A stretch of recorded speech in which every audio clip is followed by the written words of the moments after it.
Bon, M. Fortin, M. Bourgault, on est sur la grève. Commençons donc par parler de l'histoire de la coureuse des grèves. Vous l'avez connue?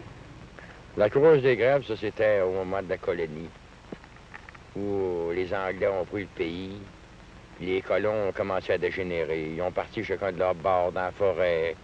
D'autres sont partis vers les grands centres, les États-Unis, probablement, je ne sais pas trop où. Finalement, les colons ont diminué ici. Si vous relevez l'histoire de Saint-Jean-Port-Joli, la petite histoire de Saint-Jean-Port-Joli qui est cachée un peu, peut-être un peu connue par quelques écrivains, mais moi-même, j'ai fouillé un peu dans ça, puis je me suis dit un jour, il y avait du vrai dans ça. Quand on nous a parlé de la guerre des Indiens, j'ai un petit peu compris que c'était la guerre des Indiens. Elle n'était pas native du Trois-Saumons, elle? Elle n'était pas native du Trois-Saumons, elle était importée de l'Angleterre, parce qu'à ce moment-là, là, je reviens à mon histoire, on a dit, bien écoute, les colons sont là, ils vivent plus, ils veulent s'en aller, il n'y a plus de femmes. On va ramener des femmes au pays. Ouais.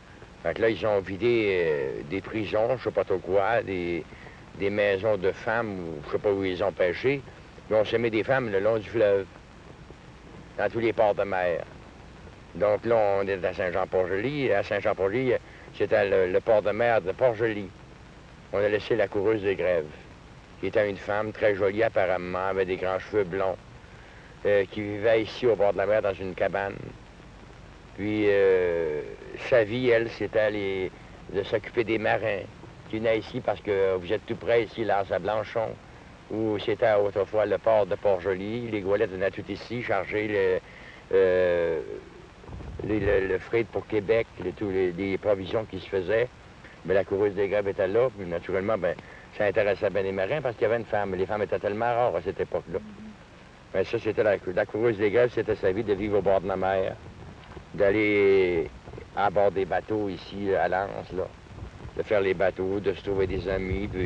C'était une femme de vie, hein, naturellement, comme on voit aujourd'hui de nos jours. Comme ça, que souvent, elle vivait ici à Trois-Saumons. Puis elle recevait des guetteux. Les guetteux logeaient là. C'était toujours leur place pour loger. C'était une grande bonne femme, me semble, d'avoir avec des grandes jupes noires jusqu'ici. On ne l'a jamais vu avec des bikinis. Hein. C'était le temps des grandes jupes noires, puis elle couchait avec les guetteux. Puis les guetteux, ils jettaient des sorts. Une sorte de sorts.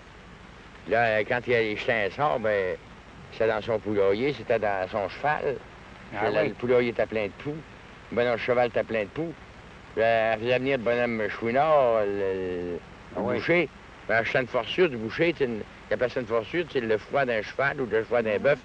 Elle plantait ça, tu plein d'aiguilles. Non, ça, c'était le bon Chouinard qui ramassait elle remplissait ça d'aiguilles, bien rempli d'aiguilles, puis elle mettait ça dans une bouilloire, sur le poêle. Là, elle faisait bouillir ça. Elle dit, là, mon sorcier va revenir. Le sorcier revenait.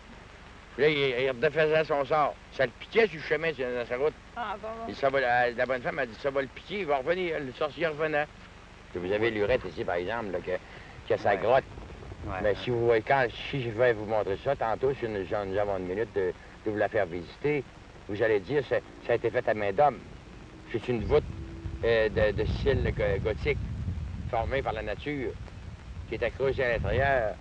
Et Lurette, c'était une espèce de clochard dans le temps qui voyageait. Il partait pour 8-9 mois.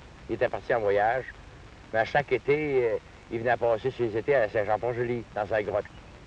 Là, il y avait une table, il y avait toute une organisation, il vivait là, puis on a appelé ça la grotte à Lurette.